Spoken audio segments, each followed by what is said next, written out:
Welcome back. This is part 2 of a 3-part mini-series on real estate in Canada. We started with power, who actually controls the process. Now we move on into contracts, the legal framework that holds everything together. Every offer, every negotiation, every transfer of ownership is governed by contracts. And if you don't understand them, you are relying on assumptions. In this video, I'm going to explain the 3 contracts that control almost every real estate transactions in Canada. What they do, when they matter, and why understanding them changes how you approach buying or selling a home. So let's unpack real estate contracts. Before we talk about houses, we need to talk about contracts because real estate is not based on good intentions, it's based on legal agreements. If something goes wrong, people don't ask what was said. They ask, what does the contract say? And in Canadian real estate, 3 contracts do almost all the heavy lifting. The first one is the listing agreement. This is the contract between the seller and the brokerage, not the individual agent, the brokerage. That distinction is very important. This agreement authorizes the real estate brokerage to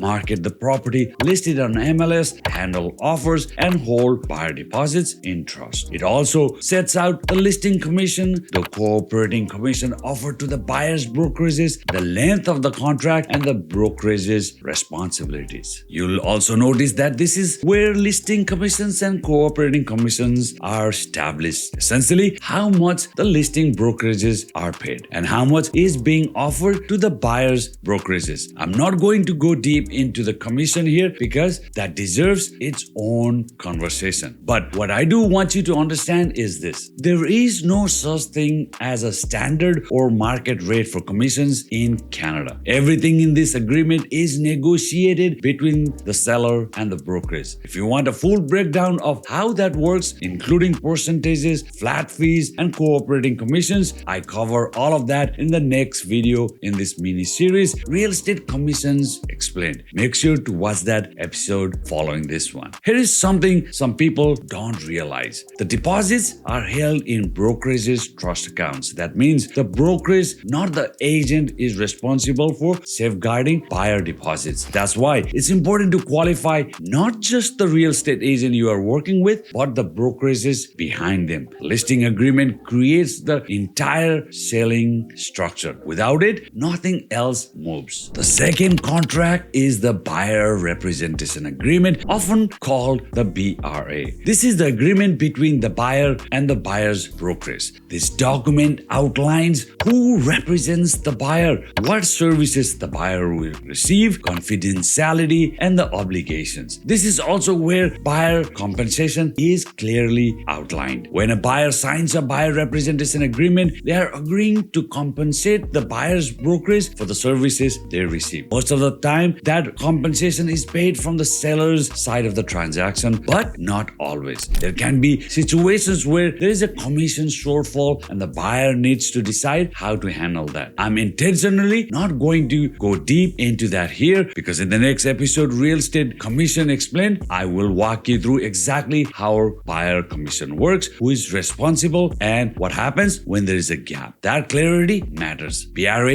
is the contract that legally says this brokerage represents me. Without a buyer representation agreement, there is no formal fiduciary duty, no exclusivity, and no clear obligation. Now, an important point here. Many buyers don't sign a buyer representation agreement on the very first showing, and that's normal. Both the buyer and the agent are often feeling each other out. But once a buyer decides, yes, this is who I want representing me, this agreement creates clarity for everyone. It protects the buyer, it defines expectation, and it avoids confusion later. The third contract is the big one, the Agreement of Purchase and Sale, often called the APS. This is the contract that actually buys the house. The buyer presents it, the seller accepts it. Once conditions are satisfied or waived, this agreement becomes legally binding. Everything before this was preparation. This is where structure matters most. The APS locks in price, deposit, condition, closing date, inclusions and exclusions. Now a quick note on commission here. The APS does not create estate commission agreements. Those were already established earlier through the listing agreement and the buyer representation agreement. What the APS does is acknowledge how commissions are being paid as part of the transaction. That's an important distinction. By the time we reach the APS, there should be no surprises. Most confusion in real estate comes from mixing these contracts up. People assume the APS controls everything, or the commissions are negotiated at the offer stage, or that the agents personally hold deposits. None of that is true. Each contract has a specific role. The listing agreement sets the selling structure. The buyer representation agreement sets the buying relationship, and the APS binds the deal together. When each contract is used properly, the process feels calm and predictable. This is also where Canada differs from what people see on TV or in the US movies. In Canada, buyers and sellers rarely meet. There is no escrow room, no handshake moment. Everything moves through brokerages, lawyers, lenders, and legally binding contracts. That structure exists to protect everyone. So if there is one takeaway from this video, it's this. Real estate isn't complicated because it's confusing. It's complicated because it's structured. Once you understand these three contracts, the rest of the journey makes a lot of sense. This video again is part of a short 3-part mini series, and in the next video, I'll explain how real estate commissions actually work in Canada without the myths. And once you understand the power players, the contracts, and the commissions, you are operating with clarity instead of assumptions. I hope you found this helpful. Please like and subscribe to my channel for contents just like this. I'm Realtor Roshan, and I'll see you in my next video explaining real estate commissions.